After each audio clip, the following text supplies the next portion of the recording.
साहित्य निधि में आज सुनिए सच्चिदानंद हीरानंद वात्स्यायन अज्ञेय जी की लिखी कहानी गैंग्रीन। दोपहर में उस सूने आंगन में पैर रखते हुए मुझे ऐसा जान पड़ा मानो उस पर किसी शाप की छाया मंडरा रही हो। उसके वातावरण में कुछ ऐसा अकथ्य, अस्पृश्य किंतु फिर भी बोझल और प्रकंपमय और घना सा फैल रहा था। मेरी आहट सुनते ही मालती बाहर निकली। मुझे देखकर पहचान कर उसकी मुरझाई हुई मुख मुद्रा तनिक से मीठे विस्मय से जागी सी और फिर पूर्वत हो गई। उसने कहा, आ जाओ, और बिना उत्तर की प्रतीक्षा किए भीतर की ओर चली। मैं भी उसके पीछे हो लिया। भीतर पहुंचकर मैंने पूछा, वे यहाँ नहीं हैं? अभी आए नहीं, दफ्तर में हैं, थोड़ी देर में आ जाएंगे। कोई 1:30-2 बजे आया करते हैं। कब के गए हुए हैं? सवेरे उठते ही चले जाते हैं। मैं हूँ कहकर पूछने को हुआ, और तुम इतनी देर क्या करती हो? पर फिर सोचा आते ही एकाएक प्रश्न ठीक नहीं है। मैं कमरे के चारों ओर देखने लगा। मालती एक पंखा उठा लाई और मुझे हवा करने लगी। मैंने आपत्ति करते हुए कहा, नहीं, मुझे नहीं चाहिए, पर वो नहीं मानी। बोली, वाह, चाहिए कैसे नहीं, इतनी धूप में तो आए हो यहाँ तो। मैंने कहा, अच्छा लाओ, मुझे दे दो।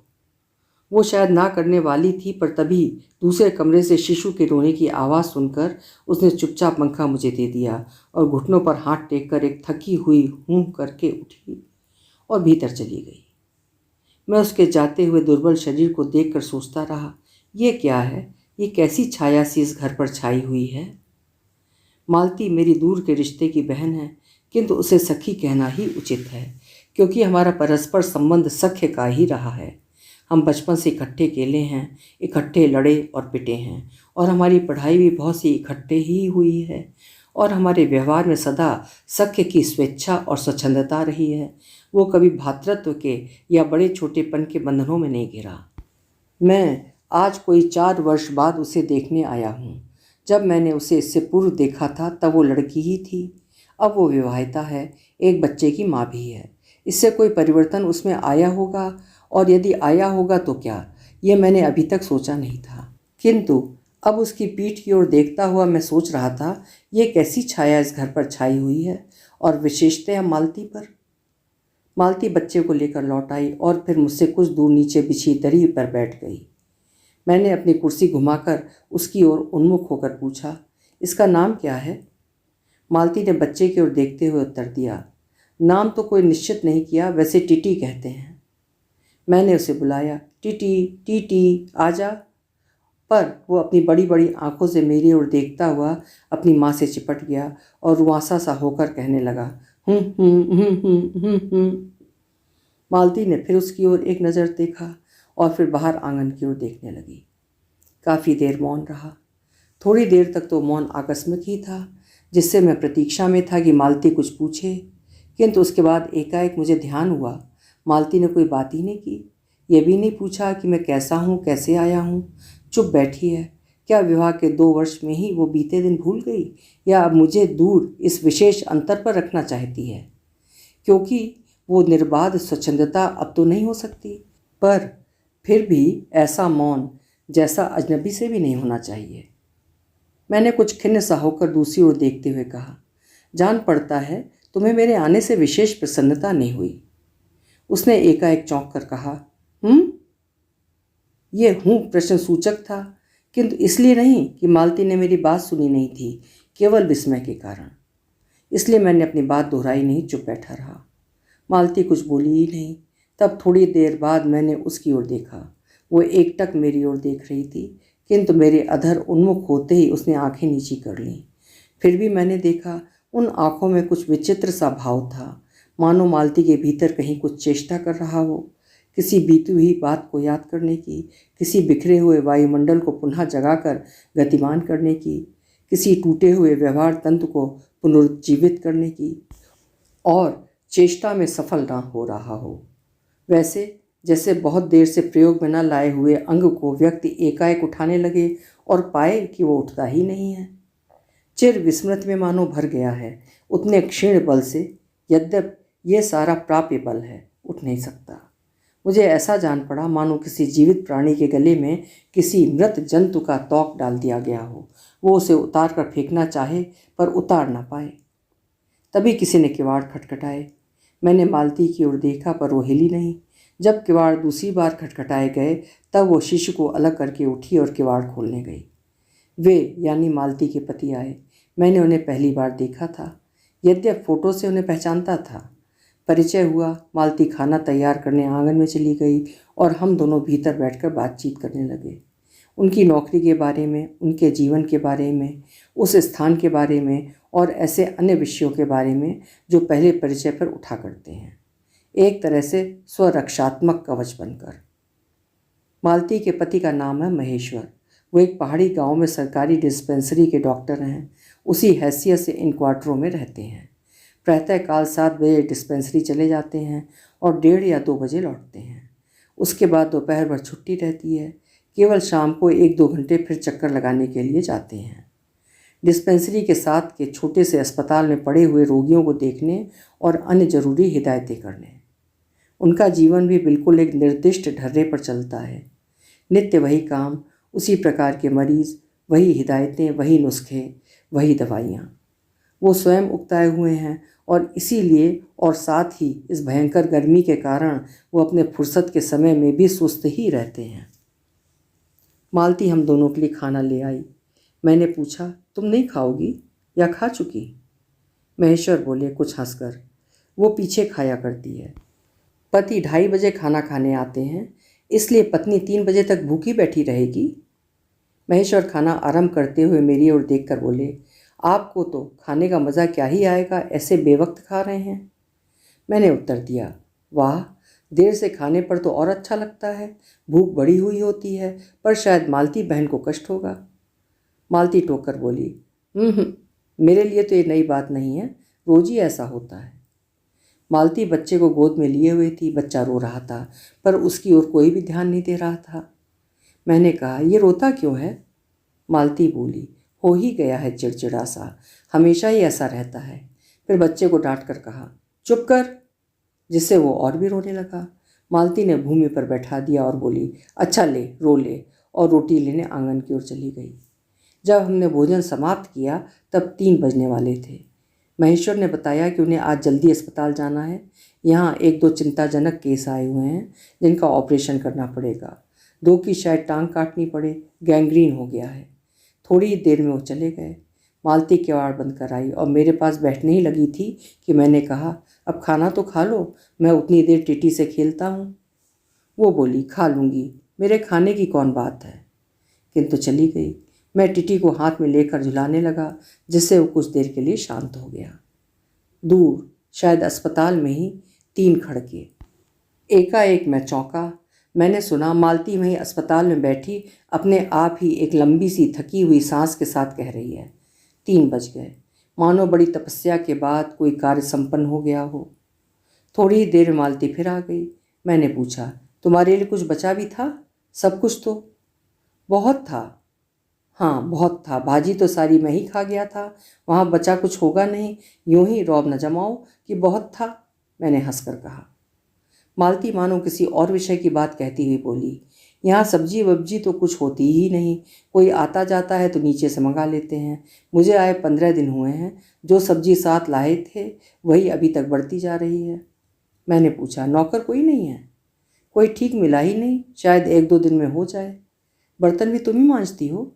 और कौन? कहकर मालती क्षण भर आंगन में जाकर लौट आई। मैंने पूछा, कहाँ गई थी? आज पानी ही नहीं है, बर्तन कैसे मंजेंगे? क्यों, पानी को क्या हुआ? रोज ही होता है, कभी वक्त पर तो आता नहीं। आज शाम को 7 बजे आएगा, तब बर्तन मंजेंगे। चलो, तुम्हें 7 बजे तक छुट्टी हुई। कहते हुए मन ही मन सोचने लगा, अब इसे रात के 11 बजे तक काम करना पड़ेगा, छुट्टी क्या खाक हुई। यही उसने कहा। मेरे पास कोई उत्तर नहीं था, पर मेरी सहायता टीटी ने की। एकाएक फिर रोने लगा और मालती के पास जाने की चेष्टा करने लगा। मैंने उसे दे दिया। थोड़ी देर फिर मौन रहा। मैंने जेब से अपनी नोटबुक निकाली और पिछले दिनों के लिखे हुए नोट देखने लगा। तब मालती को याद आया कि उसने मेरे आने का कारण तो पूछा नहीं, और बोली, यहाँ आए कैसे? मैंने कहा, अच्छा, अब याद आया। तुमसे मिलने आया था, और क्या करने? तो 2-1 दिन रहोगे ना? नहीं, कल चला जाऊंगा, जरूरी जाना है। मालती कुछ नहीं बोली, कुछ खिन्न सी हो गई। मैं फिर नोटबुक की तरफ देखने लगा। थोड़ी देर बाद मुझे भी ध्यान हुआ, मैं आया तो हूँ मालती से मिलने, किंतु यहाँ वो बात करने को बैठी है और मैं पढ़ रहा हूँ। पर बात भी क्या की जाए? मुझे ऐसा लग रहा था कि इस घर पर जो छाया घिरी हुई है वो अज्ञात रहकर भी मानो मुझे भी वश में कर रही है। मैं भी वैसा ही नीरस निर्जीव सा हो रहा हूँ, जैसे, हाँ, जैसे ये घर, जैसे मालती। मैंने पूछा, तुम कुछ पढ़ती लिखती नहीं? मैं चारों ओर देखने लगा कि कहीं किताबें दिख पड़ें। यहाँ, कहकर मालती थोड़ा सा हंसती। वो हंसी कह रही थी, यहाँ पढ़ने को है क्या? मैंने कहा, अच्छा, मैं वापस जाकर ज़रूर कुछ पुस्तकें भेजूंगा। और वार्तालाप फिर समाप्त हो गया। थोड़ी देर बाद मालती ने फिर पूछा, आए कैसे हो? लारी में? पैदल। इतनी दूर? बड़ी हिम्मत की। आखिर तुमसे मिलने आया हूँ। ऐसे ही आए हो? नहीं, कुली पीछे आ रहा है सामान लेकर, मैंने सोचा बिस्तरा ले ही चलूँ। अच्छा किया, यहाँ तो बस। कहकर मालती चुप रह गई, फिर बोली, तब तुम थके होगे, लेट जाओ। नहीं, बिल्कुल नहीं थका। रहने भी दो, थके नहीं। भला थके हैं? और तुम क्या करोगी? मैं बर्तन मांज रखती हूँ, पानी आएगा तो धुल जाएंगे। मैंने कहा, वाह, क्योंकि और कोई बात मुझे सूझी नहीं। थोड़ी देर में मालती उठी और चली गई, टीटी को साथ लेकर। तब मैं भी लेट गया और छत की ओर देखने लगा। मेरे विचारों के साथ आंगन से आती हुई बर्तनों की घिसने की खन खन ध्वनि मिलकर एक विचित्र एक स्वर उत्पन्न करने लगी, जिसके कारण मेरे अंग धीरे धीरे ढीले पड़ने लगे। मैं ऊँघने लगा। एकाएक वो एक स्वर टूट गया, मौन हो गया। इससे मेरी तंद्रा भी टूटी। मैं उस मौन में सुनने लगा। 4 खड़क रहे थे और इसी का पहला घंटा सुनकर मालती रुक गई थी। वही 3 बजे वाली बात मैंने फिर देखी, अब की बार उग्र रूप में। मैंने सुना, मालती एक बिल्कुल अनैच्छिक, अनुभूतिहीन, नीरस, यंत्रवत, वो भी थके हुए यंत्र के से स्वर में कह रही है, 4 बज गए। मानो इस अनैच्छिक समय को गिनने में ही उसका मशीन तुल्य जीवन बीतता हो। वैसे ही जैसे मोटर का स्पीडोमीटर यंत्रवत फासला नापता जाता है और यंत्रवत विश्राम स्वर में कहता है, किससे? कि मैंने अपने अमित शून्य पथ का इतना अंश तय कर लिया है। न जाने कब कैसे मुझे नींद आ गई। तब कभी के 6 बज चुके थे, जब किसी के आने की आहट से मेरी नींद खुली और मैंने देखा कि महेश्वर लौट आए हैं और उनके साथ ही बिस्तर लिए हुए मेरा कुली। मैं मुंह धोने को पानी मांगने को ही था कि मुझे याद आया, पानी नहीं होगा। मैंने हाथों से मुंह पोंछते पोंछते महेश्वर से पूछा, आपने बड़ी देर की? उन्होंने किंचित ग्लानि भरे स्वर में कहा, हाँ, आज ये गैंग्रीन का ऑपरेशन करना ही पड़ा।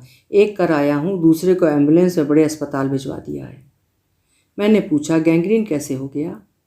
एक कांटा चुभा था, उसी से हो गया। बड़े लापरवाह लोग होते हैं यहाँ के। मैंने पूछा, यहाँ आपको केस अच्छे मिल जाते हैं? आय के लिहाज से नहीं, डॉक्टरी के अभ्यास के लिए। बोले, हाँ, मिल ही जाते हैं। यही गैंग्रीन हर दूसरे चौथे दिन का एक केस आ जाता है, नीचे बड़े अस्पतालों में भी। मालती आंगन से ही सुन रही थी, अब आ गई, बोली, हाँ, केस बनाते देर क्या लगती है? कांटा चुभा था, इस पर टांग काटनी पड़े, ये भी कोई डॉक्टरी है? हर दूसरे दिन किसी की टांग किसी के वहाँ काट आते हैं, इसी का नाम है अच्छा अभ्यास। महेश्वर हंसे, बोले, ना काटे तो उसकी जान गंवाएं।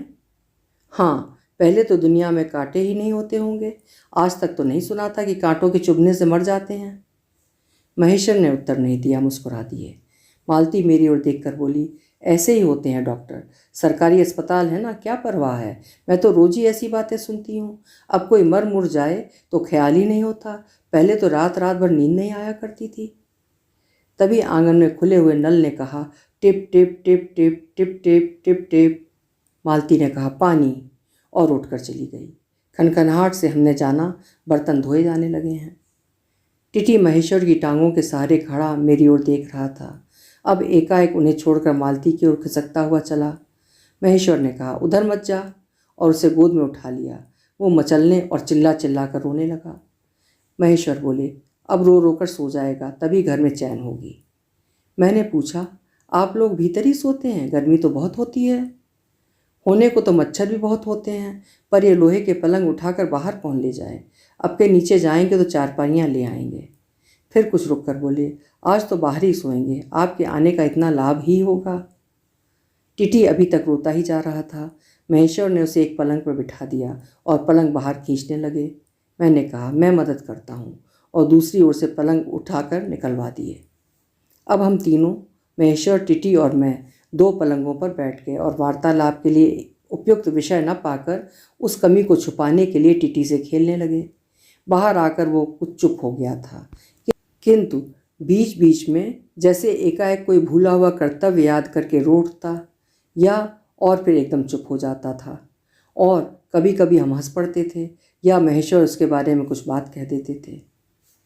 मालती बर्तन धो चुकी थी। जब वो उन्हें लेकर आंगन के एक ओर रसोई के छप्पर की ओर चली, तब महेश्वर ने कहा, थोड़े से आम लाया हूँ, वो भी धो लेना। कहाँ हैं? अंगीठी पर रखे हैं, कागज़ में लिपटे हुए। मालती ने भीतर जाकर आम उठाए और अपने आंचल में डाल लिए। जिस कागज़ में वे लिपटे हुए थे वो किसी पुराने अखबार का टुकड़ा था। मालती चलती चलती संध्या के उस क्षीण प्रकाश में उसी को पढ़ती जा रही थी।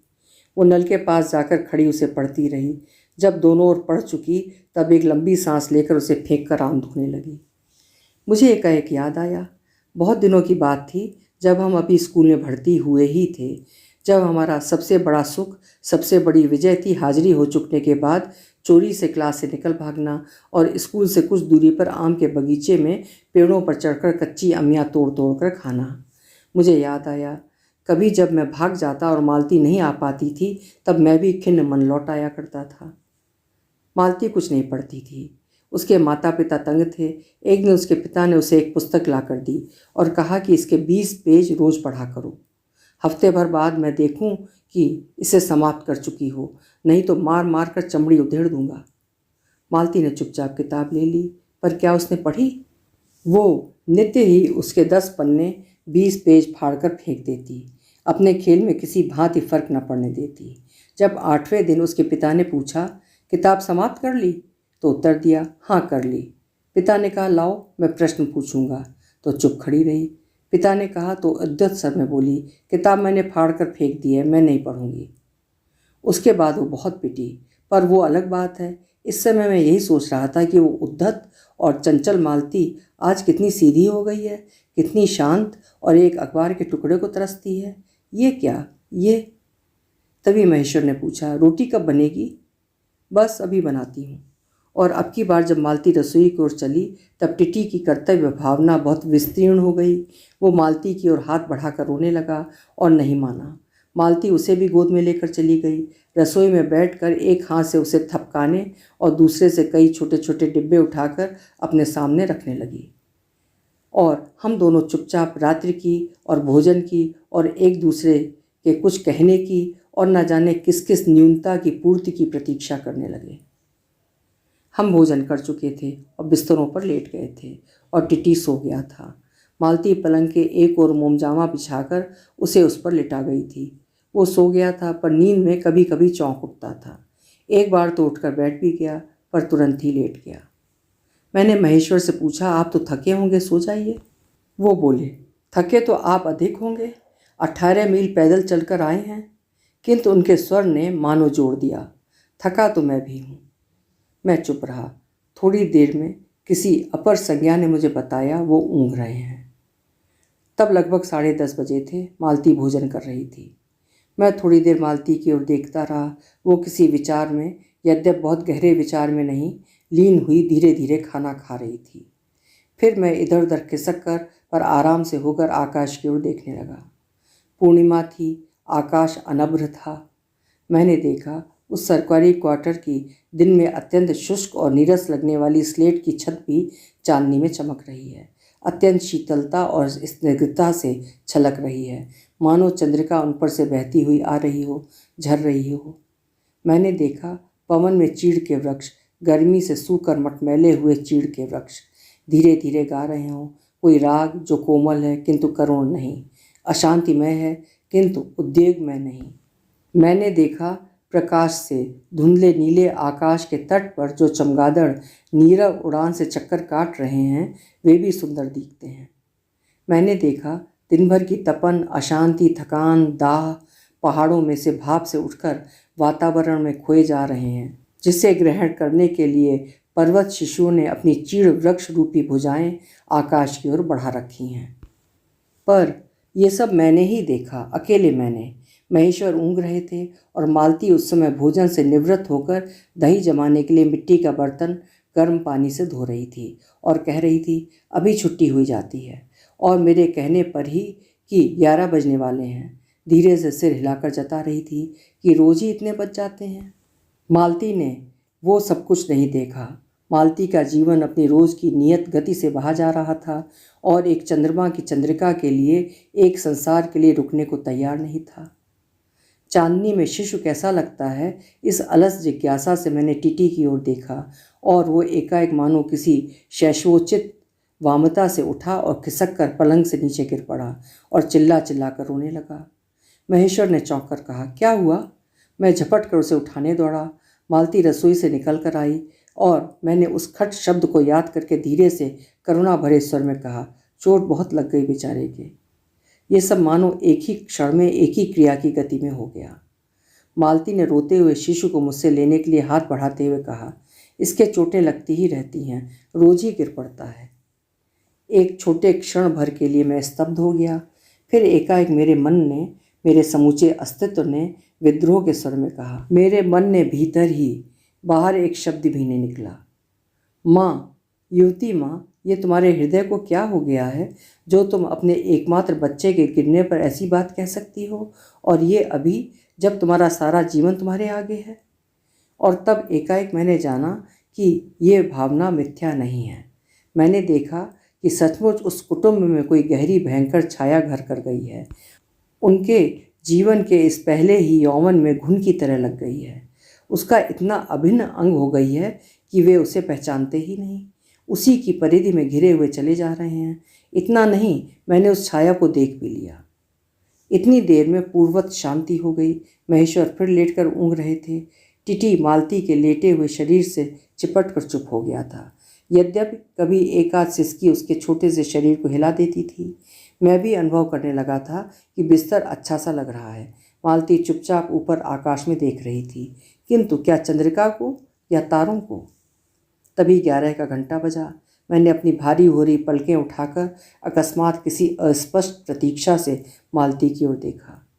11 के पहले घंटे की खड़कन के साथ ही मालती की छाती एकाएक फफोले की भांति उठी और धीरे धीरे बैठने लगी, और घंटा ध्वनि के कंपन के साथ ही मुंह खो जाने वाली आवाज़ में उसने कहा, 11 बज गए। अभी आप सुन रहे थे अज्ञेय जी की लिखी हुई कहानी गैंग्रीन।